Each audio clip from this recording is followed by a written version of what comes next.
कोदा मुंगेर की रोटी माँ भलू लगदू घ्यू बिगड़ेड़ी मेरी डांडी काठी वख लगदू जू। बिना पैसे काम किया मैंने, बहुत साल तक बिना पैसे काम किया। तो जब मैं काम करती थी तो क्या होता था, महिलाएं कहती थी हम बहन जी आपको ना 1 रुपया जाने का किराया बस का, 1 रुपया आने का देंगे, पर लेकिन आप हमारे गाँव में आओ। जैसे गाँव में 30 गाँव में हमने 30 बालवाड़ी स्कूल खोले, आंगनवाड़ी सरकार ने बाद में खोली। तो जो बालवाड़ी थी, तो जो माताएं घास और लकड़ी के लिए जंगल में जाती थी, वो अपने बच्चों को एक कमरे में बंद करके चली जाती थी। शार्क टैंक में कैसे पहुंचे आप? उन्होंने जो है हमें मेल करते रहे, इंस्टाग्राम में मैसेज करते रहे, लेकिन हम अपने काम वाले लोग, हम तो सब काम। अच्छा, वो आपको कम्युनिकेट कर रहे थे वहां से? हाँ, पर हम अपना काम ही कर रहे हैं, हम ध्यान ही नहीं दे रहे उस चीज़ पे। फिर उसके बाद उनका कॉल ही आ गया सीधा। ये जो नमक वाली करके आपने अपनी एक पहचान बनाई, ये कॉन्सेप्ट कहाँ से आया आपके दिमाग में कि हम इस नमक को लोगों की थाली में शामिल कर सकते? कैसे आया दिमाग में? आप भी त्रिजुकी नारायण में काफी सारी वेडिंग्स करा चुकी हैं जी। तो ये वेडिंग का कॉन्सेप्ट कब से शुरू किया आप? 2018 में नमक वाली का, 2018 में वेडिंग का। जो मेरे पास शादी करने के लिए आते हैं, मैं उनको बोलती हूँ कि आप जो है त्रिजुगी नारायण शादी करने के लिए आ रहे हैं, कहीं भी आपने सोचा कि हम रिजॉर्ट में हम आपकी व्यवस्थाएं कर रहे हैं रहने के लिए, और आप जो हैं वहाँ पर दारू या कोई भी नशे की चीज़ लेकर के आएंगे, तो आपको त्रिजुगी नारायण में शादी करने के लिए आ रहे हैं तो अर्थ का अनर्थ हो जाएगा। ये आप समझ लीजिए। आपको अच्छा लग रहा है तो लेके आइए, नहीं लग रहा है तो मत लेके आइए। अमूमन जब किसी पुरुष से इंटरव्यू करते हैं ना, तो उनसे पूछते हैं आपकी कामयाबी के पीछे किसका हाथ है? जी, आप मुझे बताइए आपकी कामयाबी के पीछे किसका हाथ है? नमस्कार, मैं हूं रमेश भट्ट। आप देख रहे हैं देवभूमि डायलॉग का पॉडकास्ट। हम हमेशा कुछ ऐसे मेहमानों को लेकर आते हैं जिनका समाज में कंट्रीब्यूशन होता है, और जिनसे मैं आज आपको मिलाने जा रहा हूं। उन्होंने अपने संघर्ष की शुरुआत अपने स्कूली दिनों यानी 1982 से की, और एक के बाद एक संघर्षों को पार करते हुए आज वो कई महिलाओं के लिए प्रेरणा बनी हुई हैं। उन्होंने अपनी मेहनत से, अपने संघर्ष से, अपनी सोच से, अपने जुनून से अपना एक ब्रांड खड़ा किया। उनको लोग जानते हैं नमक वाली दीदी नाम से, और मैं जानता हूं आप समझ गए होंगे। मेरे साथ स्टूडियो में पॉडकास्ट पे मौजूद हैं शशि रतूरू जी। बहुत धन्यवाद। नमस्कार। और बहुत अच्छा लगा आप हमारे पॉडकास्ट पे आई जी, और मैं समझता हूं कि आप इंस्पिरेशन है, खासकर उन महिलाओं के लिए जो आगे आना चाहती हैं और जिनके पास हुनर भी है। जी, जी, जी। तो मैं देख रहा था आपके बारे में, जब मैं पढ़ रहा था तो स्कूली दिनों से ही मैंने देखा कि आपका जो सोशल कंट्रीब्यूशन है वो लगातार बढ़ता गया। तो पढ़ने में मन कम लगता था या आपका ध्यान सामाजिक कामों में ज़्यादा था? पढ़ने में बहुत कम मन लगता था, सामाजिक कामों में ज़्यादा लगता था। अच्छा, सही बात है। जैसे इंटरवल हुआ, हाँ। और उसके बाद भाग गए वहाँ से। हाँ। और उसके बाद जो है कहीं मीटिंग हो रही, महिलाओं की मीटिंग हो रही, वहाँ चले जाना, जंगल कट रहे हैं उनको बचाने के लिए चले जाना, ये सब ज़्यादातर चलता था। तो फैमिली अलाउ कर देती थी? बिल्कुल, वो सोचते थे जो कर रही है वो अच्छा ही कर रही होगी। अच्छा। तो उस समय खासकर आज के और उस समय के में धरती आसमान का फर्क था ना, तो महिलाओं के लिए इतनी फ्रीडम नहीं थी। जी। तो फिर आपको किस तरह से सपोर्ट मिलता था, मतलब इन सोशल कॉज के लिए सोसाइटी से कैसे सपोर्ट मिलता था? सोसाइटी में ऐसा था कि मेरे एक मौसा जी हैं, योगेश चंद्र बहुगुणा, तो उनकी एक दून घाटी शिक्षण संस्थान था, और वो पहले से ही इस तरह के सामाजिक काम करते थे। अच्छा। तो मुझे उनसे बड़ी प्रेरणा मिली। तो जो महिलाओं के संगठन थे या जो है उस तरह के, उस समय तो जो है मैं पढ़ाई कर रही थी, तो उस समय जो है गांव-गांव में थोड़ा सा इस तरह से मुझे बहुत अच्छा लगता था, और जंगल कट रहे थे तो मुझे लगता था कि हमें अपने जंगलों को बचाना चाहिए, हमें पेड़ लगाना चाहिए। तो इस तरह से अंदर से बहुत सारी चीज़ें निकलती रहती थी सामाजिक काम करने के लिए। तो यही ज़्यादातर था कि लोगों के बीच में जाना, लोगों के बीच में काम करना, ये सब शुरू से बचपन से ही अच्छा लगता था मुझे। तो और महिलाओं का साथ मिलता था? महिलाओं का साथ मिलता था, यहाँ तक कि जो है अगर जंगल कट रहे हैं तो बेटा ठेकेदारी कर रहा है, जंगल काट रहा है, उसकी माँ, उसके पिताजी हमारे साथ संगठन में आ रहे हैं। अच्छा। ये कहानी हो जाती थी। अरे वाह। तो सब तब उस दौर में मतलब सबने नाम तो सुना ही होगा, गौरा देवी, सुंदरलाल बहुगुणा, बिल्कुल। ये लोग तो बहुत एक्टिव थे। उसी दौरान की बात है, गौरा देवी के समय की बात है। उस गौरा देवी तो हमसे बहुत पहले, जब मैंने 92 में काम किया होगा, तो उससे पहले से गौरा देवी का तो बहुत महत्वपूर्ण योगदान था। सुंदरलाल ताऊ जी भी बहुत अच्छा काम कर रहे थे। तो ये सब हम एक ही जुट से होकर के ही काम कर रहे थे, एक दूसरे की प्रेरणा ले लेकर। तो फिर उस समय आपको क्या दिखता था, मतलब आप क्या ऑब्जर्व करती थी जब आप गांव में जाती थी? आपको क्या लगता था मैं क्या कंट्रीब्यूट करूं? मैं सबसे पहले जो है, जब मैंने देखा कि जो है हमारे जंगल कट रहे हैं थानों वाले क्षेत्र में, तो मैंने वहाँ पर बढ़ चढ़ के काम किया और एक जो है जंगल जो कट रहे थे उनको रोकने का काम किया, वहाँ पर गीत बनाने का काम कर दिया और इस तरह से लोगों को एक अवेयरनेस का काम करने लगी। फिर उसके बाद में पहुँची चंबा टेरी गढ़वाल में। और चंबा टेरी गढ़वाल में मैंने एक गाँव में सर्वे किया। जब मैंने सर्वे किया, एक गाँव था साबली गाँव, जहाँ पर बहुगुणा लोग रहते हैं, तो वहाँ सर्वे किया तो देखा कि महिलाएं जो है छोटे छोटे कमरों में खाना बना रही हैं। अच्छा। और जहाँ पर सिर्फ एक दरवाज़ा होता था, खिड़की भी नहीं होती थी। और महिला जब वहाँ पे खाना बना रही थी तो आंसू दुनिया भर के आंखों में आंसू आ रहे हैं, सांस की प्रॉब्लम हो रही है, आंखें जल्दी फूट रही हैं। खाना जो है मतलब जो है बना रही हैं अकेले, तो पति और बच्चों को जो हमारी तिबारी होती है वहाँ पर उनको परोस रही हैं खाना ले जा करके, क्योंकि इतना धुआं होता था वहाँ पर, तो कोई धुआं बाहर निकलने का कोई साधन नहीं था। तो मुझे लगा कि जो इसके लिए कुछ करना चाहिए। तो जो है मैं एक संस्था है फोर्ड फाउंडेशन नाम की, चंडीगढ़ में, उसकी डायरेक्टर थी मधु सरीन। तो मैं वहाँ पर कुछ महिला और लड़कियों को लेकर के वहाँ पर गई और वहाँ पर जब मैं पहुँची। अच्छा, आप यहाँ से चंडीगढ़ गई महिलाओं को लेकर? हाँ, चंडीगढ़ गई। और कौन से ईयर की बात होगी? वो होगी 93 की बात होगी, 93 या 94 की बात होगी। लेकिन जब मैं यहाँ से गई तो मैं आपको एक मज़ेदार बात भी सुनाती हूँ, क्योंकि उस समय तो कुछ वो नहीं था, ये फ़ोन ये कुछ तो था ही नहीं। तो जब रास्ते में चल रहे थे तो एक जगाधरी नाम से जगह आई, तो वहाँ कुछ रामलीला हो रही होगी और वहाँ पर लड़ाई झगड़े शुरू हो गए और जो महिलाएं थी वहाँ लाठी चार्ज हो गया पुलिस से। लेकिन मैं बस में बैठी, उनकी गार्जियन में सब, और मेरे साथ में मेरे एक दादाजी लगते थे, वो पूरे 60 साल के, और वो भी मेरी उसमें जा रहे हैं, गार्जियनशिप में जा रहे हैं। तो सबको बोल रहे हैं हमें भूख लग गई, हमें ये हो गया वो हो गया, अब मैं क्या करूं। उसके बाद तो जो है फिर ये सब हुआ, समाधान हुआ, फिर आगे के निकल गए। चंडीगढ़ जब पहुंचे तो ना तो मैं वो जो मधु सरीन ने जिस ड्राइवर को गाड़ी में भेजा, ना तो मैं उसको जानती थी, ना टेलीफोन, ना कुछ नहीं। मेरे को ऐसे ही अंदर से लगा कि यही है। वो हमें अपनी गाड़ी में फिर हॉस्टल में लेके गया, फिर हॉस्टल में रुके रात को। फिर उसके बाद जो है हम नाडा गाँव गए अगले दिन, वहाँ पर स्मगलर्स चूल्हे की ट्रेनिंग करवाई। अच्छा। तो मेरे साथ में गई 3-4, एक महिला गई, 2-3 लड़कियां गई। अच्छा। तो जब वहाँ पर पहुँचे तो मिट्टी के होते थे, मिट्टी की जैसे प्लेटें होती ना, ऐसे प्लेटें बनती थी और भूसे और मिट्टी से बनती थी। अच्छा। और उसके बाद उसका नक्शा बनता था, ऐसे करके नक्शा बनता था। फिर एक ये हो गया उसका, दूसरा ये 6-3 होगा, किनारे से उसका पाइप बन जाता था। अच्छा। और पाइप बन करके छत से बाहर धुआं चला जाता था। तो अब जो है वहाँ पर सारी ट्रेनिंग ले ली। ट्रेनिंग लेने के बाद वापस आ गए। वापस आए तो एक भी लड़की और एक भी महिला पहाड़ में काम करने को कोई तैयार नहीं हुई। फिर उसके बाद मैं गई और मैंने जा कर के स्मगलर्स चूल्हे बनाना शुरू कर दिया। एक बनाया, हाँ एक बनाया। हाँ। उसके बाद मुझे इतना अच्छा लगा कि बर्तन काले भी नहीं हुए, खाना जल्दी भी बन गया, कच्ची पच्ची लकड़ी भी जल गई, और महिला की वो जो समस्या थी आँख वाली, कि आँख से धारे आ रहे थे पानी के, वो भी ख़त्म, और सांस की प्रॉब्लम भी ख़त्म। तो मुझे इतना अच्छा लगा मेरा एक्सपेरिमेंट कि मैंने सोचा कि वाह, बहुत बड़ा काम कर दिया। तो आपको एक नई ताकत मिल गई। बहुत ताकत। तो कितने लोगों को आपने स्मोकलेस चूल्हे बांटे नहीं, बनाए। हाँ, बनाए। तो उसके बाद मैंने 14 स्मोकलेस चूल्हे अपने हाथ से बनाए। अच्छा। चंबा वाले क्षेत्र में अपने हाथ से बनाए। उसके बाद मैंने ट्रेनिंग दी वहीं के लोगों को। हाँ, ट्रेनिंग दी कि हाँ आप बनाइए। फिर उसके बाद मुझे बुलाया गया हिमाचल में स्मगलर्स चूल्हे के लिए। जगजीत नगर एक संस्था थी, तो उन्होंने मुझे जगजीत नगर में बुलाया। वहाँ के गाँव में मैंने स्मगलर्स चूल्हे बनाए, ट्रेनिंग दी। मतलब आप शुरुआत से ही कभी चंडीगढ़, कभी हिमाचल? हाँ, ट्रेनिंग दी। उसके बाद मुझे खोरी हरियाणा में बुलाया गया ट्रेनिंग के लिए। कॉन्फिडेंस भी देता है। हाँ, फिर वहाँ पर मैं हरियाणा में गई, वहाँ ट्रेनिंग दी। फिर उसके बाद जो है मुझे कुमाऊँ में बुलाया गया।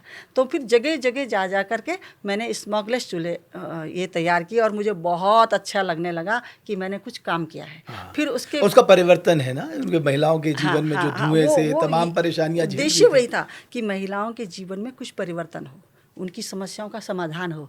तो फिर उसके बाद जो है मैंने देखा कि बहुत अच्छा हो रहा है। फिर सरकार ने देखा कि इतने सारे स्मगलर्स चूल्हे, कुछ बन रहा है, कुछ पाइप हो रहा है। सरकार ने लोगों को पाइप दे दिए। अच्छा। सरकार ने सिर्फ पाइप दे दिए। लेकिन अगर हम जमीन से जुड़ करके काम नहीं करेंगे तो हमारा पाइप क्या काम करेगा? उनको थोड़ा ना पता कि स्मगलर्स चूल्हा कैसे बनाया जाता है। उन्होंने बोला पाइप ही दिखा सरकार को। सरकार ने पाइप दे दिया, लोग ले गए पाइप और अपने उन्होंने बरसाती जो पतनाले होते हैं वहाँ लगा दिए। वो बरसाती मतलब उसका इस्तेमाल फिर भी नहीं हुआ, दूसरी हो जगह भी नहीं सकता था। हाँ, क्योंकि हमें ज़मीन का पता नहीं था कि हम ज़मीन से जुड़ करके कैसे काम करें। तो फिर ये हुआ। फिर तो इससे आप ये कहना चाहती हैं कि ग्राउंड रियलिटीज को पहले समझो तब जाके आप प्लानिंग करो। अगर आप ज़मीन से, आज में सरकार भी बहुत अच्छे काम कर रही है, लेकिन सरकार को भी ज़मीन से जुड़ करके पता होना चाहिए कि हम ज़मीन से जुड़ करके काम करेंगे तभी वो सफल हो पाएंगे, ऐसे सफल नहीं हो पाएंगे। तो जो है फिर उसके बाद मैंने देखा कि ये काम हो गया मेरा। उसके बाद मैंने महिलाओं के संगठन बनाए। अच्छा, महिला संगठन बनाए, समूह तो अब हुए ना। अच्छा। उस समय तो संगठन थे। अच्छा। और महिलाओं के जब संगठन बनाए तो मैंने खाली एक महिला को नहीं बुलाया, उनके पतियों को भी बुलाया, क्योंकि अगर हम दोनों को मिल करके काम करेंगे तभी हम अपने घर, गांव, परिवार को चला सकते हैं। अगर हम महिला को बुलाएंगे तो वो आ जाएगी मीटिंग में, नहीं आएगी ना, नहीं आएगी ना। अगर जो है गाड़ी के दो पहिए एक खराब हो जाएगा तो फिर एक तो चल नहीं पाएगा। अगर पुरुष उसको मीटिंग में भेजेगा ही नहीं तो वो कैसे आएगी। तो फिर जब वो मीटिंग में आई, महिलाएं भी आई, उसके जेठ भी आए, उसके ससुर भी आए, उसके पति भी। तो महिलाओं ने बोला दरी बिछाइए। मैंने उनको सबसे पहले दरी बिछवाई मीटिंग के लिए। उन्होंने बोला दरी में नहीं बैठना, क्योंकि मेरे ससुर हैं, मेरे जेठ है। ये था, ये बहुत बड़ी बात होती थी कि मेरा रिस्पेक्ट था कि मैं उनके सामने कैसे बैठूंगी। फिर धीरे धीरे उनको बैठाना सिखाया, फिर वो काम करवाना सिखाया। फिर उनके संगठन बनाए। संगठन में प्रेसिडेंट, सेक्रेटरी, वो आपका कोषाध्यक्ष, आपके प्रचार मंत्री सब बना दिए कि प्रचार मंत्री का काम होगा कि आपके गांव में 2 तारीख मीटिंग होगी तो आपको सबको इकट्ठा करेंगे, आपका कोष। फिर मैंने अपने आप ही अंदर से निकला, मैंने उनका रजिस्टर बनवा दिए। रजिस्टर बनाने के बाद उनमें कार्रवाई लिखनी शुरू कर दी कि आप इस महीने क्या काम करेंगे। रास्ते गंदे हैं, आप पानी के जल स्रोत साफ करेंगे, क्या क्या काम होगा, हमारे संगठन का क्या क्या काम होगा। हमारे गांव में जो हमारे शराब पी करके जो भाई आ रहे हैं, आतंक मचा रहे हैं, गांव में शोर शराबा कर रहे हैं, उनको दंड रखेंगी। अच्छा, दंड की भी व्यवस्था की थी आपने? सारे दंड की व्यवस्थाएं थी। क्या थी व्यवस्था वैसे? दंड की व्यवस्था थी कि एक आदमी अगर दारू पी के आएगा तो उसको 100 रुपया वो देना पड़ेगा, जुर्माना, और वो जुर्माना देना पड़ेगा, वो कोष में जमा होगा। अच्छा, है ना। और जंगल लगाने के काम कर दिए। आपके जो घेर बाड़ होती, जंगलों में दूसरे जानवर आते हैं या दूसरे गांव के आते हैं तो उनके लिए घेर बाड़ करवा दी। फलदार वृक्ष लगाने शुरू कर दिए, चारे वाले लगाने शुरू कर दिए। और संगठन में जो है सबसे बड़ी बात जो थी वो ये थी कि हमारे रास्ते बहुत गंदे थे, नाक बंद करके जाना पड़ता था। तो वहाँ पर फिर हमने टाट पट्टी के खुले में शौच जाने की परंपरा थी। हाँ, टाट पट्टी के शौचालय बनाने शुरू करवा दिए कि वो भी लोग बोलते थे टाट पट्टी के दूर बनाए, खेत में बनाए, है ना। फिर उसके बाद जो है हमने धीरे धीरे करके जब संगठन काम करने लग गए तो उनका एक रजिस्टर ऐसा मेंटेन करा कि आप 1 रुपया हर सदस्य इकट्ठा करेगा। अच्छा, जब 1 रुपया सदस्य इकट्ठा करेगा तो फिर उसके बाद जो है वो कोष जो है आपके पोस्ट ऑफिस या बैंक में जमा होगा 2 लोगों के नाम से। और ये मैंने कहीं सीखा नहीं था, अपने आप ही अंदर से निकलता रहता था कि क्या करना है क्या नहीं करना है। फिर उनके कोष जमा करते, फिर 2 रुपये इकट्ठा किया, 5 रुपये इकट्ठा किया, 10 रुपये इकट्ठा किया। आज तो काफ़ी पैसा, हर संगठन 110 संगठन मेरे चंबा क्षेत्र में काम करते थे उस ज़माने में। तो मतलब जो है और क्या होता था कि वो जो पैसा था वो उनके उसी पे ब्याज पे देना शुरू कर दिया आपस में। और गांव के लिए बर्तन लेने लग गए, पंचायती दरिया लेने लग गए, कई सारी चीज़ों पे काम करने लग गए महिलाएं। उनको महिलाओं को अवेयरनेस का काम सबसे ज़्यादा मैंने किया है, क्योंकि महिलाओं को ब्लॉक ऑफिस का भी पता नहीं था कि ब्लॉक ऑफिस क्या होता है, BDO क्या होता है, टीकाकरण क्या होता है। टीकाकरण तो बच्चों को ले जाना ही नहीं था, उन्होंने उनको बहुत अवेयरनेस कर करके ले जाना पड़ता था। एक गाँव में 7-7 बार जाके मैंने महिलाओं के संगठन बनाए। बहुत मुश्किल होती थी। जब देखती थी मैं कि ये कोट गांव है, इस गांव में जो है महिलाएं जो है तैयार नहीं हो रही, तो मैंने कोटीगाड़ में शुरू कर दिया। कोटीगाड़ में बहुत अच्छा रिस्पांस बना, क्योंकि रास्ते में महिलाओं के द्वारा खड़ूंजे डलवा दिए। महिलाएं मेरे पे गीत लिख देती थी। जैसे आज किसी मिनिस्टर के लिए माला मुला लाती है ना, वैसे उस समय मेरे को लाती थी। अरे वाह, तो आप उस समय भी बहुत फेमस बन गई। फेमस नहीं, मुझे कुछ फर्क नहीं पड़ता था, क्योंकि मुझे तो काम करना था। जब बोलते थे बिना पैसे काम किया, मैंने बहुत साल तक बिना पैसे काम किया। तो जब मैं काम करती थी तो क्या होता था, महिलाएं कहती थी हम बहन जी आपको ना 1 रुपया जाने का किराया बस का और 1 रुपया आने का देंगे, पर लेकिन आप हमारे गांव में आओ, है ना। तो हर गांव में, किसी के गांव में 2 तारीख, 3 तारीख, 4 तारीख, 5 तारीख, 6 तारीख ऐसी मीटिंग होती थी। अच्छा। पूरा महीना मीटिंग में जाता था। एक 4 तारीख को मैं अपने जहाँ मैं रहती थी उसमें मैंने एक हॉल बना रखा था, उस हॉल में मीटिंग में बुलाती थी, है ना। शराब के ठेके बंद करवा दिए महिलाओं के द्वारा, है ना। जिस गांव में जो है बहुत ज़्यादा शराब पी कर के वो जो पुरुष भाई थे वो पूरे आतंक मचा के रखते थे, और विदाउट ड्रेस में पुलिस को भेज दिया गांव में, लेकिन आगे महिलाओं को रखा। मैं तो उनकी एक प्रेरणादायक थी। सारा काम महिलाओं के द्वारा कराया गया है। तो महिलाएं तब भी बहुत परेशान थी शराबबंदी को लेके आप लोग? शराब में तो बहुत पहले बहुत ज़्यादा था। कच्ची दारू बहुत चलती थी, फिर ठेके हो जाते थे। मतलब गांव के गांव बहुत बर्बाद थे उस ज़माने में भी, है ना। फिर उसके बाद हमने जो है, एक कोई भाई थे हमारे, बहुत ज़्यादा शराब का पीने का ये ख़राब काम करते रहते थे। उनको हमने जो बालवाड़ी, जब हमने वो किया, जैसे गांव में 30 गांव में हमने 30 बालवाड़ी स्कूल खोले। आंगनवाड़ी सरकार ने बाद में खोली। तो जो बालवाड़ी थी, तो जो माताएं घास और लकड़ी के लिए जंगल में जाती थी, वो अपने बच्चों को एक कमरे में बंद करके चली जाती थी। आपने भी सुना होगा, पहले लोग ऐसे करते थे, रस्सी में बांध देते थे और वो लंबे चलते रहते थे, और उनको बांस का वो वो बना देते थे, चंगोरा बोलते थे हमारे यहाँ, उसमें डाल देते थे। हाँ, और वो जो है पेड़ से बांध देते थे उसे कमरे में, और लेटरिन बाथरूम से गंदे हो जाते थे बच्चे। बिल्कुल सही। हमने उन महिलाओं के लिए जो है बालवाड़ी स्कूल खोले, शिक्षिका और सहायिका। उनको भावगीत के बारे में, पर्यावरण के बारे में, ग्राम प्रधान के बारे में, बहुत सारी चीज़ों, भावगीत के माध्यम से उनको बहुत कुछ सिखाया। फिर लोगों ने बोला कि हमारे बच्चों को थोड़ा पढ़ाओ भी, तो हमने अपनी शिक्षिका सहायिकाओं को बोला कि आप इनको थोड़ा पढ़ाना भी शुरू करो। तो वो बच्चे 3rd और 4th में एडमिशन हुए उनके उस जमाने। तो तब ये एकीकृत बाल विकास योजना ICDS जैसी स्कीम नहीं चलती थी? ना, आंगनवाड़ी उसके बाद चली है। बालवाड़ी, उसमें बालवाड़ी चलती थी कौशानी आश्रम में, जो आपका सरला बहन का आश्रम है, इस समय राधा बहन उनको चलाती हैं। तो लक्ष्मी आश्रम जिसको बोलते हैं, आपको पता ही होगा। तो वहाँ हमने लड़कियों को, शिक्षिका सहायिकाओं को ट्रेनिंग दिलवाई वहाँ पर उस समय, उस ज़माने में। और उस समय जो है हमारे, आपको पता ही होगा, उत्तराखंड तो सड़कें वड़कें कुछ थी नहीं, पैदल ही कुछ भी नहीं थी वहाँ से, सड़कें नहीं थी। मैं खुद जब गांव में मीटिंग के लिए जाती थी ना, अगर मैंने बोला है कि मुझे 12 बजे आपके गांव में मीटिंग में आना है, तो मैं 12 बजे पहुँचती थी, चाहे बर्फ़ पड़े, बारिश पड़े, कुछ भी हो, पैदल चलना पड़े। उस ज़माने में गाड़ियाँ भी नहीं थी, तो गाड़ियाँ बहुत कम मिलती थी, तो कभी कभी ट्रक से वापस आना पड़ता है।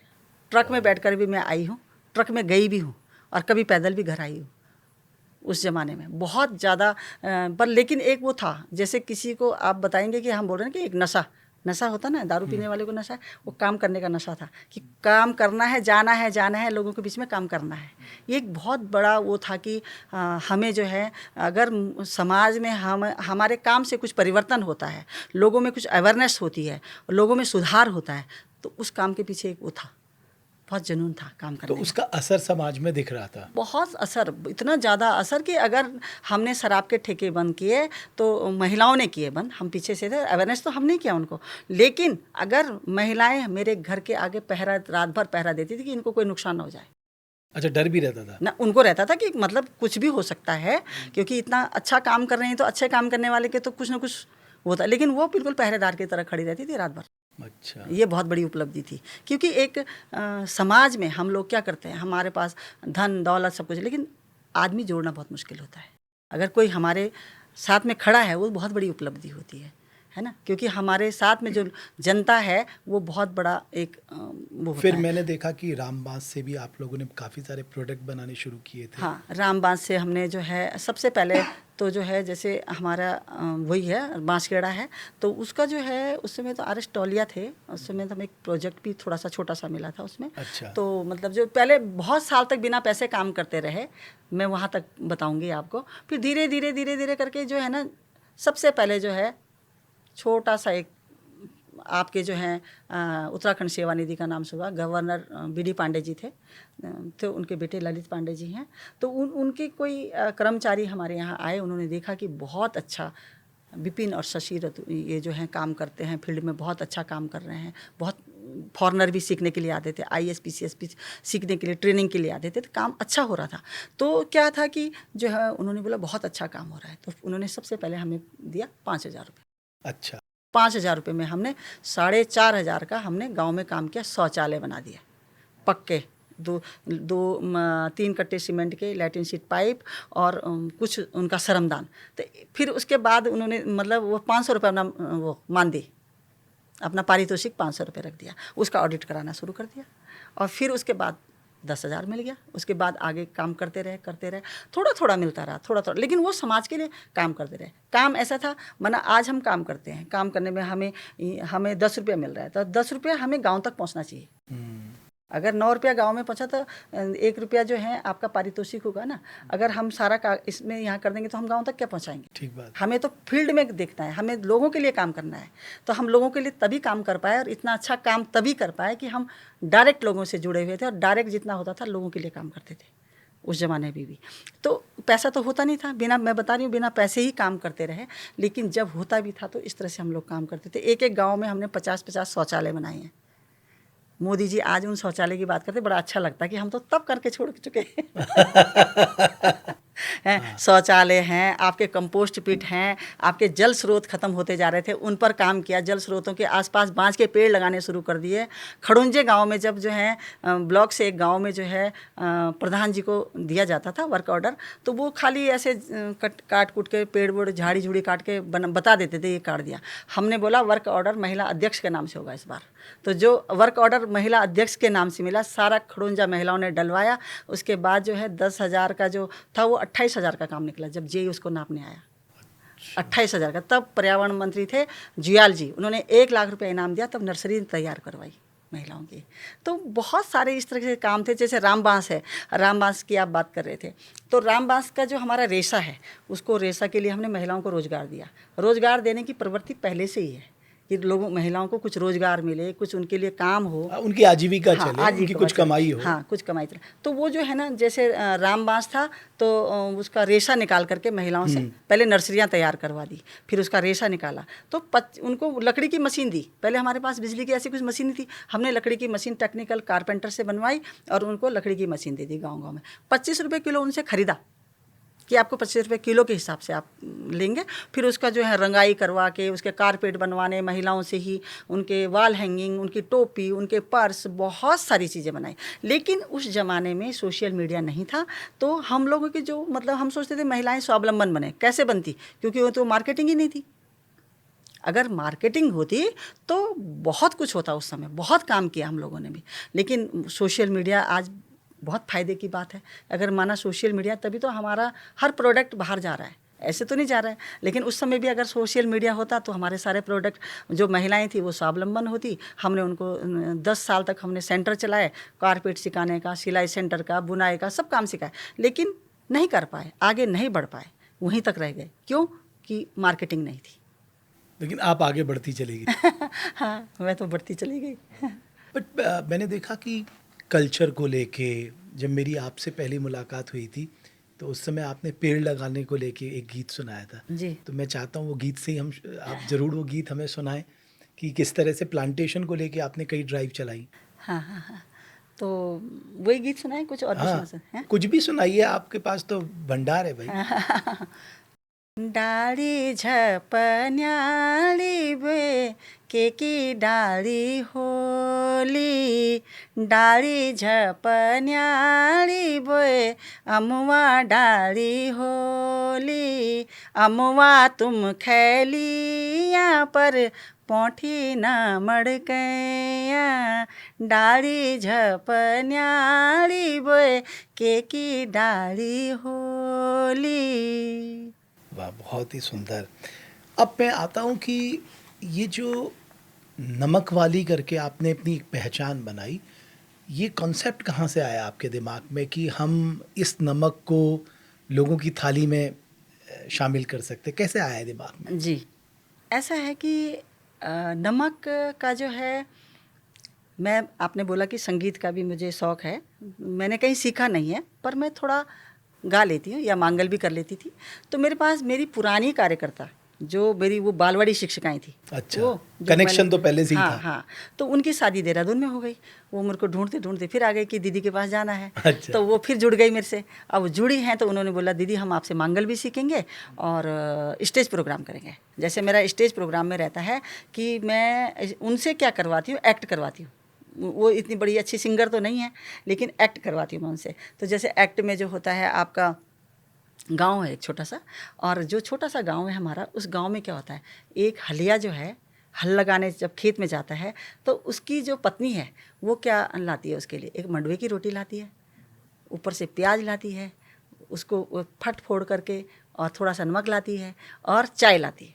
तो वो जो है वो जब लाती है स्टेज में, तो वो जो स्टेज में दिखाती है कि उधर से झुमेलो भी हो रहा है, उधर से पनियारी पानी लेने आ रही है, पूरे काम हो रहे हैं जैसे एक गांव में काम होते हैं। तो वो एक्ट करती हैं, तो मेरे पास आती रहती थी वो। तो जैसे मेरे घर में भी सिलबट्टा है, मैं भी सिलबट्टे में पीसती हूँ कुछ चीज़ें, नमक पिस लिया है, कुछ पिस लिया, वो भी लेके आती थी अलग अलग। तो जैसे सारे लोग बैठे हुए हैं, तो माना मेरे लिए लाई है, फिर दूसरे मेरे लिए लाना। मैंने कहा भाई सिलबट्टे में बहुत मेहनत पड़ती है, ऐसे नहीं होता है। मैंने जो है इसको जोड़ेंगे हम प्रोफेशनल में, काम में जोड़ेंगे, क्योंकि जो है हमारा सिलबट्टा उत्तराखंड का जो हमारा नमक है वो पिस्यू लूण है ना। आपकी जो है राजस्थान की दाल बाटी है, पंजाब की दाल मखनी है, हमारे उत्तराखंड का पिस्यू लूण तो है, जिसको हम एक मतलब खाते हैं। हमारी नानी दादी खाती थी, सिलबट्टे पे बनाती थी, अपने पूरे परिवार के साथ में मज़े से सब लोग पहाड़ी खीरे के साथ खाते थे। और यहाँ तक कि अगर हमारे पास सब्जी नहीं थी तो लूण और रोटी के साथ खा लेते थे, अपना नाश्ता चल जाता था। तो मैंने सोचा कि इसको एक उसमें करते हैं। मैंने नविंदु को बोला, या नविंदु ने मुझे बोला कि नविंदु आपका बेटा? हाँ, मैंने बोला कि जो है मम्मी वो जो होती है ना प्रसाद की ब्राउन कलर की एक पन्नी होती है, उसमें जो हमने उसको बना करके उसको हमने डाल दिया इंस्टाग्राम और फेसबुक में, और ये सोच करके कि हमारे सिलबट्टे को एक पहचान मिलेगी और हमारे नमक को भी एक पहचान मिलेगी। बस उसमें डाला तो वो बहुत अच्छा रिस्पांस देने लगा, और जब रिस्पांस दिया तो फिर हमें तो बहुत अच्छा लगा कि चलो बहुत अच्छी बात है, इसके ऑर्डर आ रहे हैं। फिर बटर इंडिया ने स्टोरी छापी, फिर देवभूमि डायलॉग से आपने हमारा पूरा ये बनाया, एक वीडियो बनाया, बहुत अच्छा लगा। उससे एक बहुत उसके एक प्रोग्रेस मिली, है ना। और दूसरी बात है, फिर दूसरे छोटे छोटे और अखबार हो गए, अब कन्नड़ में हो गए, गुजराती में हो गए, लेकिन शुरुआत आपके बेटर इंडिया और आपसे हुई थी। तो उसके बाद जो है वो बढ़ता रहा। 2018 में हमने शुरू किया था, 2020 में हमने उसको ब्रांड बनाया, और ब्रांड बना के कंपनी बनाई, और धीरे धीरे करके आज हम शार्क टैंक तक भी पहुँच गए। हाँ, तो शार्क टैंक में कैसे पहुँचे आप? शार्क टैंक में पहुंचने का तो एक ही था कि जो है हम देखते तो रहते थे शार्क टैंक, लेकिन हमने सोचा नहीं था कि हम इतनी जल्दी जाएंगे। हमने सोचा कि हम अभी मेहनत करेंगे। मैं बच्चों को भी बोलती थी कि ज़रा थोड़ा फॉर्म भर लेते हैं, तो बोला अभी मम्मी थोड़ा मेहनत कर लो, फिर उसके बाद देखेंगे फॉर्म का। लेकिन हमारा फॉर्म भरने का हमें मौका ही नहीं मिला, क्योंकि उन्होंने जो है हमें मेल करते रहे, इंस्टाग्राम में मैसेज करते रहे, लेकिन हम अपने काम वाले लोग, हम तो सब काम। अच्छा, वो आपको कम्युनिकेट कर रहे थे वहाँ से? हाँ, पर हम अपना काम ही कर रहे हैं, हम ध्यान ही नहीं दे रहे उस चीज़ पे। फिर उसके बाद उनका कॉल ही आ गया सीधा कि आप तो देख ही नहीं रहे हैं, कुछ मेल भी नहीं देख रहे हैं, कुछ भी नहीं देख रहे हैं, क्योंकि हम लोग काम करने वाले लोग हैं ना, हम तो ध्यान उसी पे ज़्यादा रहता है। तो फिर उसके बाद जो है मैं कहीं बाहर गई हुई थी, तो मैं घर पहुंची तो शुभेंदु ने बोला कि मम्मी वहाँ से शार्क टैंक से आपको कॉल आने वाली है। मैंने बस पानी एक गिलास उठाया, पानी पी रही थी, तब तक कॉल आ गया। पर उन्होंने बोला कि आपको हमने यहाँ ऐसा किया है, और ये मत समझना कि मतलब आप यहाँ पे निकल गए, आपसे बातचीत हो गई है, आपको एक मेल और आ जाएगी, आप इसके लिए मतलब आएगी तो आप बात करना। फिर उनके वहाँ से कॉल आई, मेल आया, फिर उसके बाद तुरंत बोल दिया जैसे कल ही ऑडिशन है कि आज ऑडिशन है। फिर ऑडिशन दे दिया। ऑडिशन के बाद उन्होंने बोला ही नहीं कि दूसरे दिन फिर आप निकल जाओगे, फिर आपको मेल आ जाएगी। मतलब उन्होंने कभी नहीं बताया कि आप निकल रहे हैं। लेकिन निकलते फिर उन्होंने दिल्ली में ऑडिशन करवा दिया। दिल्ली में ऑडिशन में भी यही बोला, फिर वहाँ से निकल गए, फिर बॉम्बे गए। बॉम्बे भी नहीं बोला कि आप सीधे पहुँच रहे हैं। फिर उसके बाद जो है 3.5 लाख लोगों में निकलना था। 3.5 लाख हाँ, लोगों में? 3.5 लाख लोगों में निकलना था, लेकिन नमक वाली को जो है उन्होंने आमंत्रित किया था। अच्छा, मतलब जैसे लोग बहुत बहुत अप्लाई मेहनत करते हैं, अप्लाई करके मेहनत करके जा रहे हैं, वो शार्क टैंक की जो टीम थी, उन्होंने नमक वाली की जितनी टीम थी उसका बहुत ज़्यादा अच्छे ढंग से मतलब वो किया, वेलकम किया, व्यवस्थाएं बनाई, और एकदम से अलग से। बल्कि जो लोग और थे कि नमक वाली को तो जो है शार्क टैंक ने आमंत्रित किया है ना। मैंने कहा जी किया है ना।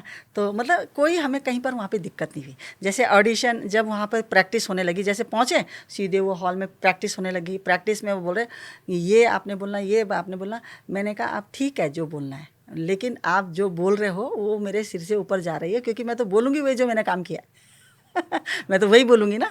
आप कुछ भी बोलें, मैं वहाँ पे निकलूँ या ना निकलूँ, पर बोलूँगी वही जो काम किया है। तो वो जो मुझे सिखा रहे थे वो वही शुभेंदु बोल रहा था। मैंने सोचा कि मम्मी मेरा वाला भी बोलो। मैंने उन्होंने जो बताया मुझे वो थोड़ा मैंने वहाँ पे डायलॉग्स वो लोग देते हैं, स्क्रिप्टेड होता है वो तो पूरी प्रैक्टिस करवाते हैं, लेकिन हमारे साथ तो हुआ, मेरे साथ तो नहीं हुआ, क्योंकि मैंने तो अपना ही बोला डायलॉग अपना ही बोला है। और उनको जो है लगा था कि तो एक ग्लोबल स्टेज में जाना, तो ये मतलब कहीं मन में ऐसा कुछ ऐसा तो नहीं था, या आप पूरी तरह कॉन्फिडेंट थे कि नहीं जी? ऐसा कुछ मेरे को तो मतलब लगता नहीं, क्योंकि मेरे को मैंने बोला ना, मैं बचपन से जो है ऐसे नहीं लगा मुझे, एक कॉन्फिडेंस था मुझे, और बहुत उससे भी मैंने वहाँ पे बोला। लेकिन मुझे कहीं पर भी ये भी नहीं था कि मुझे यहाँ पर कुछ होना ही निकलना है, या कुछ कोई मतलब हमारा वो होना ही होना। मुझे उससे कोई लेना देना नहीं था। मुझे तो अपने जो बात थी उसको बोलना था, उसको करना था, अपना प्रेजेंटेशन करना था। तो प्रेजेंटेशन बहुत अच्छा उनको भी लगा, बहुत अच्छा लगा। और उन्होंने तो मतलब जो है बाद में भी हमें जयपुर में भी बुलाया, 2-3 दिन के कॉन्फ्रेंस, वहाँ पे कॉन्फ्रेंस थी, तो वहाँ पर भी हम लोग गए थे अमित जी के यहाँ पर। तो अमित जी ने लास्ट में हमें वो किया ही था, सभी लोगों ने देखा होगा।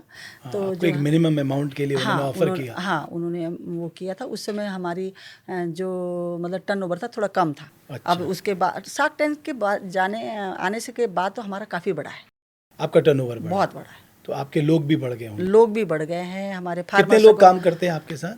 अभी यहाँ पर तो कर रहे हैं 25 लोग, 25 लोग हाँ, आपके साथ काम हाँ, कर रहे यहाँ हैं? पे कर रहे हैं। बाकी फार्मर्स देहरादून में डायरेक्टली जो आपके साथ हाँ, जुड़े? 25-30 लोग हैं, 25-30 लोग। हाँ, और महिलाएं हैं ज़्यादातर? महिलाएं हैं कुछ, ऑफिस में एक मैनेजर भी है, अभी वो हैं बाहर से हैं, लेकिन कुछ लोग और भी। लेकिन ऐसे जो है 2 मॉल में भी हैं लड़कियाँ, 2 मॉल में काम करती हैं। अभी जो फार्मर्स हैं वो तो कम से कम 100-200 लोग हैं फार्मर्स। तो आप उत्तराखंड के 200 फार्मर से कनेक्टेड हैं? हाँ, हाँ। तो आप उन्हीं से अपना रॉ मटेरियल लेते हाँ, हैं? रॉ मटेरियल लेते हैं, उनके साथ में जा कर के मीटिंग करते हैं, और कोशिश करते हैं ये कि जहाँ पर रासायनिक जाए ना, बिल्कुल भी ना जाए, ऑर्गेनिक पे काम करना हाँ, है। मतलब अगर माना हम यहाँ से 12-12, 14-14 घंटे के सफ़र के बाद जा रहे हैं, वहाँ तो रासायनिक जाता ही नहीं है। जहाँ सेब के बगीचे हैं वहाँ कहाँ से जाएगा, है ना। तो पूरी कोशिश करते हैं और लोगों को अवेयरनेस कर रहे हैं, क्योंकि धीरे धीरे जो हवाएं होती है ना, अगर माना किसी चीज़ की भी हवाएं, माना रासायनिक की हो या मतलब कोदा झंगोरा की हो, चाहे किसी भी चीज़ की हो, अगर माना पहले के ज़माने में जो है जो मोटा अनाज था, मिलेट था, वो एक गरीबों का खाना था कि नहीं था, और आज जो है एक अमीरों का खाना हो गया। तो अमीरों का जो खाना हो गया, जब मैं पहाड़ों में जाती हूँ ना, तो मैं बोलती हूँ मुझे मंडवे की रोटी चाहिए, तो वो क्या बोलते हैं कि मंडवा तो हमने दुकान में दे दिया और गेहूं की रोटी बना दे। मैंने कहा क्यों, कि जो है हम वहाँ से चीनी ले आते हैं, चावल ले आते हैं, और मंडवा झंगोरा हम वहाँ देंगे, झंगोरा तो हम फेंक देते हैं। तो अभी तो मंडवा झंगोरा ब्रांड बन गया ना, जब से प्राइम मिनिस्टर ने हाँ, मिलेट्स को हाँ, लेके हाँ। तो आपकी भी सेल बढ़ गई होगी? मंडवा झंगोरा तो हमने अपने उसमें अभी ब्रांड में रखा नहीं है, क्योंकि बहुत सारी चीज़ें हैं और बहुत और लोगों को हम प्रेरित कर रहे हैं कि आप इसको बढ़ाओ। आप ज़्यादातर नमक पे ही काम कर रहे हैं? और भी प्रोडक्ट है हमारे, जैसे कि हमारा अभी 4 फ्लेवर नमक हमारा निकल चुका फिर है। नमक की विशेषता क्या, मतलब आपका नमक लोग क्यों खरीदें? देखिए, हमारा जो नमक है, हमारा जैसे अभी हमारा लहसुन फ्लेवर नमक है, उसमें बहुत सारी चीज़ों को डाल करके उसको बनाया जा रहा है। अब उसको बनाया जा रहा है तो उससे आपकी इम्यूनिटी तो बढ़ेगी, लेकिन स्वादिष्ट के साथ साथ आपके हेल्थ के लिए भी बहुत अच्छा है। लहसुन, आपने पता ही होगा कि लहसुन से कितनी सारी चीज़ें हमारी ख़त्म होती है, हमारे घुटनों के दर्द ख़त्म हो जाते हैं। लहसुन एक मेडिसिन है, तो उसमें फ्लेवर लहसुन वाला है, बाकी अन्य चीज़ें भी उसमें जड़ी बूटियाँ पड़ी हुई हैं। जड़ी बूटियाँ मतलब जैसे कि मतलब हमारी और भी चीज़ें पड़ी हुई है, जैसे हमारा जो है जो चीज़ें होती हैं, जैसे हमारी मोटी इलायची हो गई, हमारा जीरा हो गया, हमारी और चीज़ें जो चीज़ें होती हैं वो होती हैं। और हमारा अदरक फ्लेवर है, अदरक फ्लेवर में भी अदरक का ज़्यादा फ्लेवर आ रहा है, उसमें भी वही है, इम्यूनिटी बढ़ाने वाला, टेस्ट बहुत ज़्यादा है और हाजमे के लिए बहुत अच्छा है। मिक्स वाला जो है उसमें और ज़्यादा चीज़ें, जैसे कि हमारा पहाड़ी से बहुत सारी चीज़ें होती हैं, पहाड़ की चीज़ें होती हैं, उसको हम डालते हैं उसमें, तो उसको 8-10 चीज़ों से बनाया जाता है। हमारा हींग जीरा वाला है, वो तो हाजमे के लिए और ही बहुत अच्छा है, क्योंकि हींग और जीरा का एक फ्लेवर है। अभी हमारा गंधराइन और आपका तिमुर और आपका जो पुदीना, आपका भांग, 4-5 और निकलने वाले हैं। ठीक है। अच्छा, ये आप फ्यूचर में? हाँ, हम जल्दी काम कर रही हैं? जल्दी निकलने वाले हैं, तो ये चीज़ें होने वाली हैं। और दूसरा जो है हमारा, जैसे हमारा पहाड़ी मैजिक मसाला है, पहाड़ी मैजिक मसाला तो क्या है उसमें ऐसा मैजिक? हाँ, उसमें ये मैजिक है कि उसमें आपका एक मेन बात तो जो है उसमें गिलोई, अश्वगंधा, आंवला, आपके जो है मिर्च, उसमें लाल मिर्च नाम मात्र बराबर है। आप दाल सब्जी में जब उसको डालेंगे, बाकी जितनी आपको धनिया जीरा डालने की ज़रूरत ही नहीं है आपको अपने भोजन में। मतलब आपके खाने में मैजिक आ जाएगा अगर हाँ, आपने हाँ, आपका पहाड़ी मैजिक मसाला खा लिया। और बहुत डिमांड होती है उसकी, बहुत ज़्यादा। अच्छा, बहुत ज़्यादा। और उसको जो है सिर्फ आपने दाल सब्जी में डालना है, नमक डालना है, जो आप खाते हैं, सेंधा नमक खाते हैं, कोई भी नमक खाते हैं उसको डालिए, बाकी हल्दी कुछ भी नहीं डालना, वो सब ऑलरेडी पड़ा हुआ मतलब एक तरह का रेडीमेड मसाला है। है, रेडीमेड मसाला है। और मेन बात है कि उसमें मिर्चें नहीं है, स्वास्थ्य के लिए बहुत अच्छा है। आपका जो है भांग की चटनी है, भांग की चटनी आपकी जो है पता ही है आपको कि ओमेगा 3 कैप्सूल काम उसमें रहता है। आपका जो बालों के लिए, स्किन के लिए बहुत अच्छा है। वो ड्राई है चटनी, वो ड्राई चटनी जो है आपको बस आपके पास पहुंचेगी, आपने उसमें पानी डालना है, आपको जितना चाहिए लिक्विड कर देना और उसको खा लेना है, ठीक है। और आपके वैसे ही जो है अलसी की चटनी है, उसको भी लिक्विड करना है, वो आपके लिए, हार्ट के लिए और सब चीज़ों के लिए बहुत अच्छी है। तो ये सारी चीज़ें हैं। और फरण है जो कि आपका पता ही है आपको कि कहाँ से, दारमा घाटी से मिलता है। जब आपकी बर्फ़ पिघलती है तो महिलाएं जो हैं उसको चुनती हैं, तो वो फरण भी है जो कि आपकी दाल में, अरहर की दाल में उसको मसल के तोड़के में डालेंगे, आलू में डालेंगे, उसका स्वाद ही बदल जाएगा एकदम से। राजमा में डालेंगे, उड़द की दाल में डालेंगे, भटकी चुस्कानी में डालेंगे, तो बहुत अलग से हो जाता है। तो ये सारी चीज़ें जो हैं, हमारा जो है बद्री गाय का घी है, जो घी है वो उसके लिए हमारे पास जब 28 से 30 किलो दूध इकट्ठा होता है तो 1 किलो घी बनता है। 28 से 30 किलो दूध बद्री गाय का जब इकट्ठा होता है तब 1 किलो घी बनता है। हाँ, क्योंकि दूध तो जो है एक गाय कम से कम ज़्यादा से ज़्यादा कितना देगी, बहुत मुश्किल से देगी तो आधा किलो 1 किलो देती है, ज़्यादा दे ही नहीं पाती। तो ये चीज़ें जो हैं हमने हम गांव की जो महिलाएं हैं, फार्मर्स हैं, जो काम करते हैं, उनके साथ में जा करके, उनके साथ में उतनी सारी गायें इकट्ठे करके, एक साथ करके उनके साथ में काम करते हैं, तो तब जा करके ये हमारा घी हम तक पहुंचता है। तो इसका मतलब एक तरह से हम कहें कि फार्म टू किचन, मतलब फार्म से आपके किचन में सीधे आ रहा है आपका प्रोडक्ट, सीधे आ रहा है, ये सबसे इम्पोर्टेंट है जी। और जैसे मैंने मिलेट पर अभी बात कर रही थी कि जैसे अभी बात कर रही थी कि लोग जो हैं हमारा ये सब चीज़ें छोड़ रहे हैं, मतलब अब तो आ रहे हैं दोबारा से। अगर माना मोदी जी बोलेंगे कि आप जो है मोटा अनाज खाइए, तो लोग शुरू कर देंगे कि मोदी जी ने बोला है तो खाएंगे। इससे पहले दादी नानी बोलेगी तो कोई खाएंगे नहीं, बच्चे भी नहीं खाएंगे। तो क्या है कि इतनी सारी चीज़ें हैं, मैंने उस पर 2 लाइन क्या ज़्यादा लाइन बनाई है, सुनाऊंगी। सुनाइए ना प्लीज़, सुनाइए प्लीज़। तो जो है, तो उससे क्या क्या चीज़ें होती हैं। कोदा मुंगेर की रोटी माँ भालू लगदू घ्यू, बिगड़ेड़ी मेरी डांडी काठी वख लगदू जू। कोदा मुंगेर की रोटी माँ भालू लगदू घ्यू, बिगड़ेड़ी मेरी डांडी काठी वख लगदू जू। घुरघुरा घुरैण रेंदू जखा रेंदु स्यू, घुरघुरा घुरैण रेंदू जखा रेंदु स्यू, बिगड़ेड़ी मेरी डांडी काठी वख लगदू जू। डाली बांज बुरा सकी झुमणी वैली, पुंगड़ी पिंगड़ी लैया सजाणी वैली। हैरी पुंगड़ियों माँ, हैरी पुंगड़ियों माँ बोई हल ना हो लाग्यो, बिगड़ेड़ी मेरी डांडी काठी वख लगदू जू, वख लगदू जू, वख लगदू जू। बहुत ही बढ़िया, ये आपने खुद लिखा। वाह, ये होता है ना, जब आप ग्राउंड में देखते हैं तो आपके मन में ये भाव आ जाता है। हाँ। तो ये बहुत ही अच्छा है। मतलब अमूमन जब किसी पुरुष से इंटरव्यू करते हैं ना, तो उनसे पूछते हैं आपकी कामयाबी के पीछे किसका हाथ है। जी, आप मुझे बताइए आपकी कामयाबी के पीछे किसका हाथ है। मेरी पूरी फैमिली का। मेरी कामयाबी के, एक तो सबसे ज़्यादा जो कामयाबी का होता है वो, अगर आपके मन में कुछ ऐसी जिज्ञासाएं हैं तो आप सुनते नहीं हैं किसी की, फैमिली की भी नहीं सुनेंगे। ऐसा हुआ कभी आपके साथ जब बहुत आपने होता कई है, बार दरकिनार किया? बहुत होता है, बहुत बोले, मुझे होता है, करना है, मैं करूंगी। बहुत होता है, पूछती नहीं हूँ मैं किसी को। हाँ। हाँ, तो घर में आपका राज चलता है। मैं वैसा राज नहीं चलता मेरा, वैसा राज वाला नहीं चलता मेरा, काम से चलता है। हाँ। जैसे जो काम है वैसा तो हर चीज़ जो होती है, पर डिसीजंस आपके हाँ, होते हैं। हाँ, डिसीजन मेरे होते हैं, क्योंकि मेरे डिसीजन ऐसे होते हैं कि उनको कोई नकार नहीं पाता, क्योंकि वो डिसीजन पावरफुल होते हैं। अगर डिसीजन आपके पावरफुल नहीं है तो आपकी कौन सुनेगा, ये तो पक्का। तो जब आप महिलाओं से मिलती हैं, उन्हें बताती है कि भाई डिसीजन लेना सीखो? हाँ, क्यों नहीं बताती हूँ। अब माना जैसे मेरे 2 बेटे हैं, हाँ। ठीक है, तो वो मतलब हर दिन हमारी मीटिंग होती है, या सुबह होगी या शाम को होगी। तो वो मेरे बेटे हैं वो, लेकिन मैं उनकी दोस्त भी हूँ, मेरे दोस्त हैं वो, मैं उनकी दोस्त हूँ, है ना। बिना मेरे एक भी नहीं वो चल पाते हैं। मतलब कैसे, मतलब जो काम उनका है वो करते हैं, जो काम मेरा मैं करती हूँ। जो हर किसी का काम अलग अलग बटा हुआ है। तो क्या होता है उससे कि जो है उनको ये भी पता है कि जो हमारी माँ डिसीजन लेगी वो डिसीजन अच्छा ही होगा, है ना। अब जो है बहुत सारे मतलब अगर माना मेरे पास प्रोडक्ट नहीं है, रॉ मटेरियल नहीं है, तो कैसे काम चलेगा। ठीक बात है। रॉ मटेरियल, और वो भी पेवर रॉ मटेरियल चाहिए मुझे। माना मुझे धनिया चाहिए, धनिया तो मेरे एक वहाँ भी दुकान में भी मिल जाता है, एक धनिया मुझे गांव-गांव में मिलता है। तो मुझे पूरा धनिया की खेती के लिए लोगों को प्रेरित करना है। ठीक बात। कि आप धनिया उगाओ, मैं आपसे लूँगी, आपको रोजगार मिलेगा।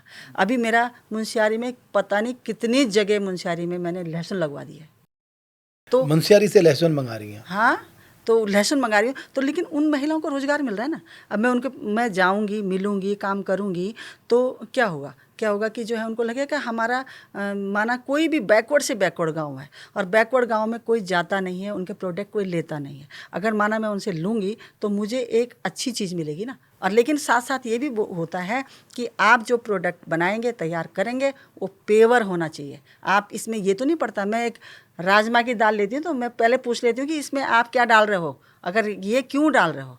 तो मेरा उद्देश्य वो नहीं है कि मुझे एक बिजनेस को काम कर रही हूँ। मेरा उद्देश्य है कि अच्छा पहुँचाऊँ लोगों तक। अच्छा, जो मैं कह रही हूँ वो होना चाहिए। नहीं, जो मैं खा रही हूँ कहने के लिए तो आदमी कुछ भी बोल सकता है, लेकिन जो वास्तव में मैं खाती हूँ वही मैं पूरे देश को पहुँचाऊँ। और उन मेरे जितने कस्टमर हैं उनका तो बहुत बहुत धन्यवाद कि जो नमक वाली से सारे प्रोडक्ट लेते हैं। सबसे बड़ा, अगर वो प्रोडक्ट ना ले तो हमारी महिलाओं को रोज़गार कहाँ से मिलेगा, हमारे फार्मर्स को रोज़गार कहाँ से मिलेगा। तो हमें कोई भी काम करना है तो ज़मीन से जुड़ के काम करना चाहिए। अगर मेरे पास किसी फार्मर्स का ख़राब माल आ गया ना, मैं फ़ौरन उसको वापस कर देती हूँ। एकदम पूरा चेक करती हूँ कि इसमें क्या कमी है, क्या गड़बड़ है, तो सीधा वापस जाएगा, फिर दोबारा अच्छा काम करेगा। बिल्कुल, है ना। तो मतलब वो चीज़ें दिमाग से मतलब हम अच्छा काम करेंगे, फार्मर्स हों या कोई भी हो। अगर माना कोई भी हम कोई रोज़गार कर रहे हैं, कुछ छोटा रोज़गार कर रहे हैं, बड़ा रोज़गार कर रहे हैं, छोटा से छोटा भी कर रहे हैं, लेकिन उसको बड़ा बनाने के लिए आपको बहुत मेहनत करनी पड़ेगी। और आपका टारगेट ऐसा होना चाहिए कि हम ये ना करें कि हम आज अपना एक रोज़गार शुरू कर रहे हैं, हम एक बिज़नेस शुरू कर रहे हैं, एक ब्रांड बना रहे हैं, एक कंपनी बना रहे हैं, और कल हमें पैसा मिलने लग जाए। बहुत नामुमकिन। आपको बहुत साल लगेंगे कि जब आप मेहनत करते करते करते करते पहुंचेंगे, आपको तब जाके आपको कहीं कुछ नज़र आएगा। तो एक तरह से ये आपका स्टार्टअप है। हाँ, जो आपने जो खड़ा किया जी, है ना, और नमक को लेके, हाँ, मतलब एक नमक हमारा को लेके हीरो प्रोडक्ट हमारा नमक ही है। नमक वाली ब्रांड है, तो उसके साथ और भी चीज़ें हैं। बाई प्रोडक्ट्स आपने बहुत सारे हाँ, रखे। बहुत। अभी हम एक हमारा जो अचार है उसकी बहुत डिमांड होती है, तो हम जैसे अचार का भी हम शुरू करने वाले हैं जल्दी, बहुत जल्दी, तो अचार का भी डालेंगे। तो इतना प्रोडक्शन हो रहा है पहाड़ों में, क्योंकि ज़्यादातर लोग तो खेती छोड़ रहे हैं पहाड़ों में, तो आपको उनको कन्विंस भी करना पड़ता होगा कि तो आप वही तो कर रहे हैं। मेन उद्देश्य वही है। मेन उद्देश्य जो है सबसे ज़्यादा अभी हमारे जो लोग जो खेती बाड़ी काम कर रहे हैं वो कुमाऊँ में, कुमाऊँ के कुछ गांव हैं, है ना। कुमाऊँ के कुछ गांव ऐसे हैं जो कि लोग करते हैं, जैसे मुंशियारी क्षेत्र है, पिथौरागढ़ के कुछ गांव हैं, वहाँ पर भी लोग अच्छा काम कर रहे हैं। और जैसे माना हमारे रवाई साइड में ये पुरोला, ये सब, ये भी बहुत अच्छी बेल्ट है, यहाँ पर भी लोग काम करते हैं, है ना। तो जैसे पौड़ी है एक जगह, पौड़ी के जो गांव हैं वहाँ पर प्लाइन ज़्यादा है। वहाँ पे मुझे अभी तक मैंने पौड़ी से मेरा कोई भी प्रोडक्ट नहीं हुआ, क्योंकि मैंने मतलब काम करने को कोई तैयार नहीं, खेती बांजी बंजर पड़ी हुई है ना। तो ये सारी चीज़ें हैं। तो अभी आपने देखा होगा जब यहाँ पर उत्तराखंड में इन्वेस्टर समिट हुआ था, तो प्राइम मिनिस्टर ने वेड इन इंडिया, वेड इन उत्तराखंड की बात की। तो आप भी त्रिजुकी नारायण में काफ़ी सारी वेडिंग्स करा चुकी हैं जी। तो ये वेडिंग का कॉन्सेप्ट कब से शुरू किया आपने? 2018 में नमक वाली का, 2018 में वेडिंग का। मतलब आपने मार्केट के अच्छे कॉन्सेप्ट अपने पास रख लिए। हाँ, तो मैंने जो है वो था कि एक IPS मेरे पास आई थी। अच्छा। तो वो ढूंढते हुए मेरे घर देहरादून में ही आ गई। तो आई तो उन्होंने बोला कि मुझे त्रिजुगी नारायण में शादी करनी है और आपने करनी है, और यहाँ की मिठाई क्या है। अच्छा। तो मैंने बोला यहाँ की मिठाई तो रोट और अरसा है। हमारे यहाँ और कोई मिठाई नहीं होती, यही होता है। तो मैंने तो इस रोट और अरसे के बारे में जो है बार बार एक दूरदर्शन वहाँ पे भी बोला था आकाशवाणी में कि हमारे चार धाम जो हमारे यात्रा होती है या हमारे चार धाम के जो मंदिर हैं, है ना, जगह बद्रीनाथ है, केदारनाथ, यमुनोत्री, गंगोत्री, वहाँ पर जो महिलाएं हैं, वहाँ के गांव के आसपास की जो महिलाएं हैं, उनसे आप जो है प्रसाद के रूप में रोटाना और अरसे रखो और समितियाँ ले ले उनसे समितियाँ ले और महिलाओं को रोज़गार मिले। और जहाँ वो हमारे इलायची दाने और बाहर से ला करके वो जो चीज़ें रखते हैं वो ना रख करके अपने जो छोटी छोटी दुकानें बना रखें, वहाँ मंडवे का आटा रखें, झंगोरा रखें, राजमा रखें और रोटाना रखें, अरसे रखें, है ना। और वो चीज़ें रोटाने और अरसे हमारी पहाड़ की महिलाओं को बनाने आते हैं, उनको बनाने आते हैं, तो उनको एक रोज़गार मिलेगा, महिलाओं को रोज़गार मिलेगा। तो जो IPS आई थी तो उसने कम से कम 50-50 डब्बे हमारे अरसे और रोटाने के बनाए थे। अच्छा। हाँ, तो हमने त्रिजुगी नारायण में, कहाँ की थी वो? गाजियाबाद से थे। तो वो जो है अभी तक भी हमसे जुड़ी हुई रहती हैं, बहुत सारे गिफ्ट विफ्ट भेजती रहती हैं, बहुत अच्छा उनको मेरे सारे देख के लगता है, ऑर्डर करते रहती हैं। तो अपर्णा और रजत थे वो। तो उन्होंने जो है फिर मैंने त्रिजुगी नारायण में उनकी पूरी वैदिक तरह से शादी की। पहले उनका हल्दी सेरेमनी का गंगा किनारे ऋषिकेश में किया, फिर पेड़ भी लगा, मैं हर एक शादी में पेड़ भी लगाती हूँ ना। अच्छा। हाँ, तो मैंने वो सब किया अपनी याद के लिए ये प्लांटेशन। हाँ, वो तो मेरा हर शादी में चलता है। फिर उसके बाद जो है त्रिजुगी नारायण में शादी की। फिर मेरे जो ये शुभेंदु अरविंद ने एक डॉक्यूमेंट्री भी बनाई थी। तो डॉक्यूमेंट्री बनाई तो जब अंबानी जी के बेटे की शादी हुई तो सरकार ने उसको, तब वो स्वीडन था शुभेंदु, तो अंबानी जी के बेटे की शादी में उन्होंने, सरकार ने भी वो डॉक्यूमेंट्री बोला कि हमें दो, हम दिखाते हैं, ये करते हैं। तो ये सब चीज़ें चलती रही, लेकिन शादी वेडिंग डेस्टिनेशन नहीं, वैदिक वेडिंग डेस्टिनेशन। वैदिक वेडिंग डेस्टिनेशन। हाँ, तो मैं जब ये करती हूँ शादी, तो जो है सबसे पहले वेलकम आपका ढोल दमाओं के साथ में, उनका तिलक शुभ मंत्र बोल करके जब लोग आते हैं, उसके बाद जो उनका हल्दी सेरेमनी में पूरे मंगल लोकगीतों के साथ में पूरे सिस्टम से। और शाम को जब मेहंदी का कार्यक्रम होता है तो 6 साढ़े 6 बजे जब मुझे दिखता है कि पूरे देश और उत्तराखंड के लोग जो है, उत्तराखंड के ज़्यादातर लोग मेहंदी का नाम लेकर के कॉकटेल पार्टी करते हैं, स्टॉल लग जाते हैं, दारू का लग गया, ये चिकन का लग गया, हर चीज़ का लगता है, नॉनवेज का, सब चीज़ें चलती रहती हैं। तो उस समय मैं पहले ही जो मेरे पास शादी करने के लिए आते हैं, मैं उनको बोलती हूँ कि आप जो हैं त्रिजुगी नारायण शादी करने के लिए आ रहे हैं, कहीं भी आपने सोचा कि हम रिजॉर्ट में हम आपकी व्यवस्थाएं कर रहे हैं रहने के लिए, और आप जो हैं वहाँ पर दारू या कोई भी नशे की चीज़ लेकर के आएंगे, तो आपको त्रिजुगी नारायण में शादी करने के लिए आ रहे हैं तो अर्थ का अनर्थ हो जाएगा। ये आप समझ लीजिए, आपको अच्छा लग रहा है तो लेके आइए, नहीं लग रहा है तो मत लेके आइए, लेकिन मैं अलाउ नहीं करती। आप मुझे कितने भी पैसे दो, मुझे कोई मतलब नहीं पैसे से, मुझे अपनी चीज़ों को बचाने से, अपनी संस्कृति को बचाने से मतलब है, ना कि मुझे आपके इनसे मतलब है कि हम वहाँ ये करेंगे वो करेंगे, इंजॉय इस तरह से नहीं होगा। तो मैं उस समय 6:30 और 7 बजे के समय पर क्या करती हूँ कि 101 दीपदान करवाती हूँ उनसे, जो जिनकी शादी हो रही है, उनके पेरेंट्स से, और उसके बाद हनुमान चालीसा कराती हूँ और शिव आरती कराती हूँ और राम स्तुति कराती हूँ। तो उनको बहुत अच्छा लगता है। ऐसे नहीं है, हमारे जो लोग हमारे पास आते हैं बहुत अच्छे अच्छे लोग हैं। तो मंगल गीत भी, मंगल गीत होते हैं, आप गाती हैं? हाँ। तो मुझे सुनाइए भी ना, ये तो बहुत अच्छा मौका, आप आज आई हैं। चलिए, तो मैं आपको सुनाती हूँ फेरे वाला, ठीक है। हेरी फेरी बैया पकड़ ले, हेरी फेरी बैया पकड़ ले, राज दुलारी फेरा फेर ले, पहलो फेरो फेरा लाडी, कन्या छे कुंवारी, हेरी फेरी बैया पकड़ ले, हेरी फेरी बैया पकड़ ले। वाह, बहुत ही सुंदर। तो आपने फॉरनर्स की भी मैंने देखा वहाँ पर शादी कराई है। हाँ जी, हाँ जी। तो वो उनका अनुभव कैसा रहा? उनको अच्छा लगा, बहुत अच्छा लगा उनको। तो मैंने पूरा ट्रेडिशनल बनाया और अपनी साड़ी जो घर से दिया था निकाली, उसके लिए भी धोती कुर्ता घर से ढूंढा, उसकी ज्वेलरी उसको तैयार किया। और लेकिन उसने सोचा कि ये सारी ज्वेलरी मेरी गोल्ड की है, तो वो यहाँ से घर से मार्केट गई, कुछ अपने पैसे उसको कुछ कराना होगा ट्रांसफ़र। तो वो जो है नवेंदु ने बोला कि मम्मी वो जो है उसका एक झुमका गिर गया, गाड़ी में। अब गिर गया तो उसने देखा कि मेरा तो झुमका है ही नहीं, बहुत घबरा गई कि माँ मुझे डांटेगी, उसने सोचा गोल्ड का है मेरा ये लेकिन जो है घर आई तो मेरे से छुप रही थी, बहुत ज़्यादा इधर उधर छुप रही थी।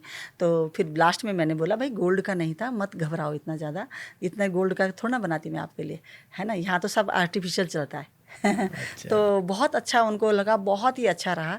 और वो बार बार कॉल करते रहते हैं, आने को बोलते रहते हैं कि हम भी आपके साथ काम करना चाहते हैं अच्छा। हाँ तो अभी जो आपका वेडिंग को लेकर है तो आपके पास बुकिंग्स आ रही हैं लगातार? हाँ बिल्कुल, मेरे पास 2025 की अप्रैल की भी बुकिंग आ चुकी है।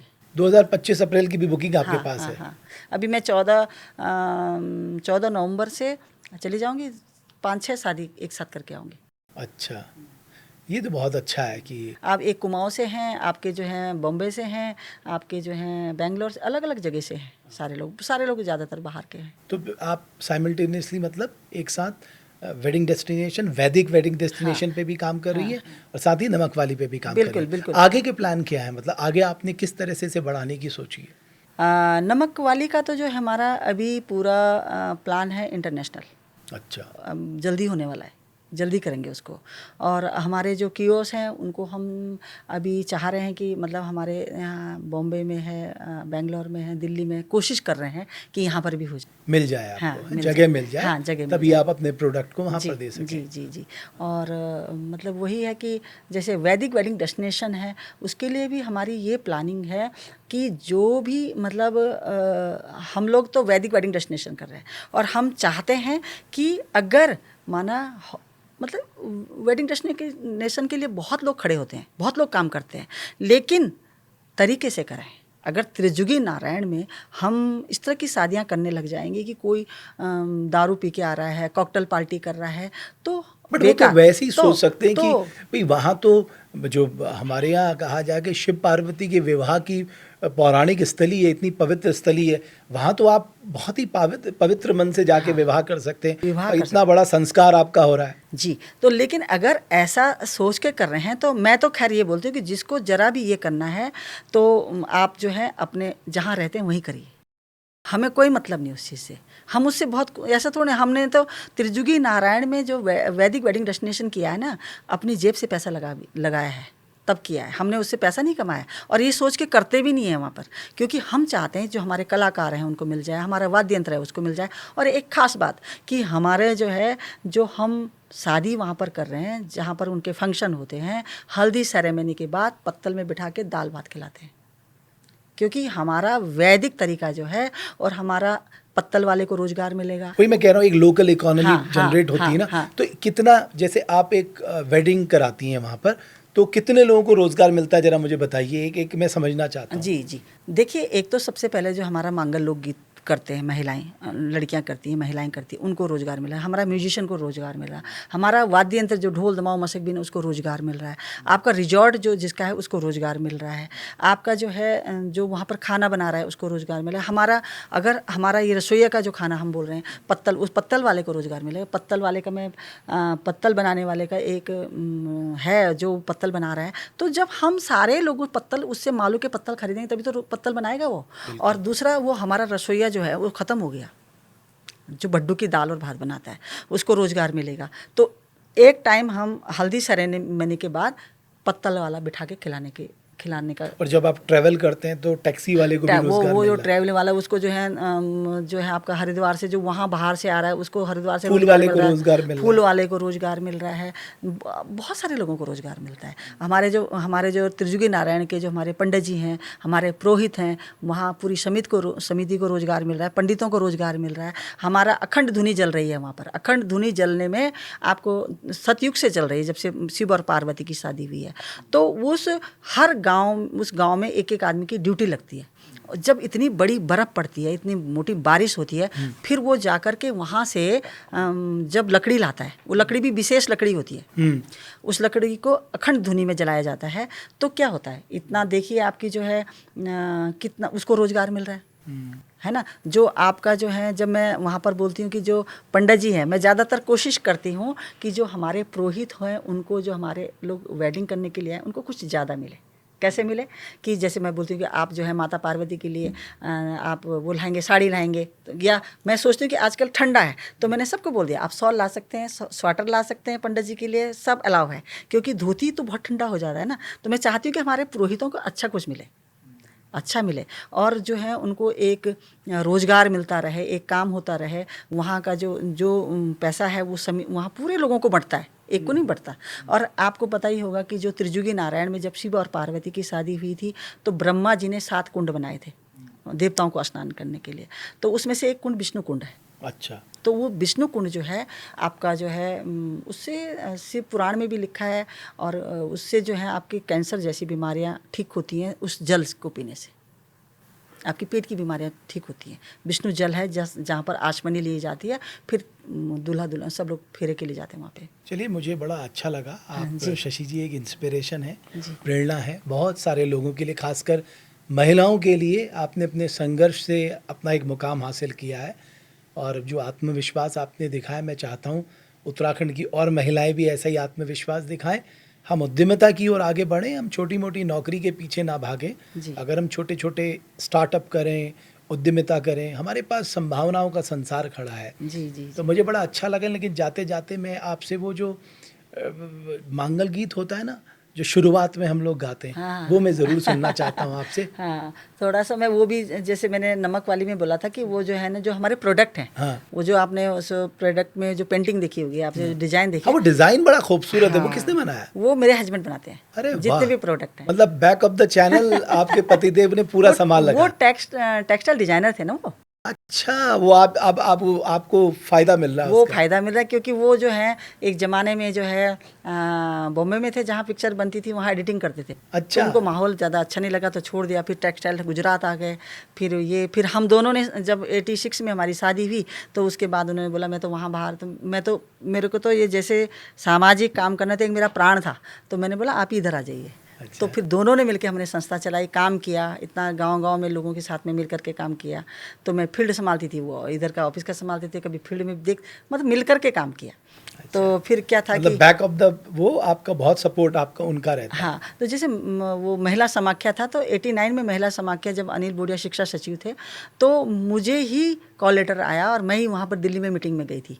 तो इन्होंने बोला कि अरे भाई तू संस्था कैसे चलेगी, फिर अगर तुम यहाँ चली जाओगी। डिस्ट्रिक्ट कोऑर्डिनेटर हो गई थी उस समय, लेकिन फिर मैंने रमा भट्ट को वो दिया अपना कॉल लेटर, फिर महिला समाख्या को मैं ही लाई थी उत्तराखंड में। अच्छा, वाह, बहुत ही सुंदर। आप मुझे वो गीत सुना दीजिए कौन सा वाला? जो शुरुआत में मंगल गीत हम लोग गाते हैं। देना हो या खोली का गणेशा हे, देना हो या मोरी का ना रेणा हे, देना हो या पंचनामा देवा हे, देना हो या भूमि का भूम्याल हे, देना हो या बदरी केदार हे, देना हो या शिव को कैलाश हे, देना हो या शिव को कैलाश हे। बहुत धन्यवाद आपका हमारे आपका भी। पॉडकास्ट में आने के लिए। आपका भी बहुत बहुत धन्यवाद, बार बार आप याद करते हैं। नहीं, मुझे बड़ा अच्छा लगता है। हमारे उत्तराखंडी खूब आगे बढ़े, जी। हमारे उत्तराखंडियों में उद्यमिता का एक नया भाव आए, हमारा राज्य देश का नंबर 1 राज्य बने, बिल्कुल, हमारे पहाड़ में खुशहाली आए, हमारे लोग जिन लोगों ने पलायन कर लिया किसी भी वजह से वो वापस अपने गांव में आए। बिल्कुल, हमारा यही बिल्कुल। सपना है, हम इसी पे कोशिश करते हैं। बिल्कुल, आज के जो बच्चे हैं, युवा बच्चे, वो प्लान वापस आ रहे हैं। बिल्कुल। जो हमारी जैसी जो पीढ़ी थी ना बीच की, वो सब प्लान हुए हैं। हाँ। वो उनका था उद्देश्य बच्चों को पढ़ाने के लिए जाना है, ये जाना है, वो जाना, लेकिन आज की पीढ़ी जा रही है बिल्कुल। और कर रही है और बहुत अच्छा भी लगता है। तो जैसे जो है एक लाइन जाते जाते सुनाऊंगी आपको। प्लीज। हाँ। जमाना की हवा माँ घर गाँव छुटी न, हैरी भैरी सारी बांजा हो गए ना, जमाना की हवा माँ घर गाँव छुटी न, हैरी भैरी सारी बांजा हुए न, कैन लिपण कैन पुतण मन खिनी रहना द्वार सड़ी कफण पड़ा खंडवार हो गए ना खंडवार हो गए ना। चलिए, बहुत धन्यवाद।